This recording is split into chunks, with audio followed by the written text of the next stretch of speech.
క్రైస్తలో మార్చి 17వ తేదీ 2000. ఈరోజు దేవుని వాక్యం. చెట్టునకు మంచు ఉన్నట్లు నేనతని కుందును, తామర పుష్పము పెరుగునట్లు అతడు అభివృద్ధి నొందును. లేబానోను పర్వతము దాని వేళ్లు తన్నునట్లు వారు తమ వేళ్లు తన్నుదురు.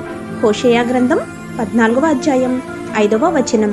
ప్రియమైన సహోదరి సహోదరులారా, లేబానోను పర్వత తుల్యము, అది దేవదారు వృక్షంలంత వేళ్లు తన్నునట్లు బలంగా పాతుకుపోయి దృఢంగా ఉంటాయి. ప్రియులారా, మనం ఈ రోజున దేవుల్లో మనం కూడా బలంగా పాతుకుపోయి ఉంటే, వాక్యంలో బలముంటే మనలో అభివృద్ధి వస్తుంది, ఫలింపు మనలో వస్తుంది. మనం పై భక్తి కలిగి ఉండరాదు. ఈ రోజున మనం ప్రభువులో మన భక్తి బలంగా ఉండాలి.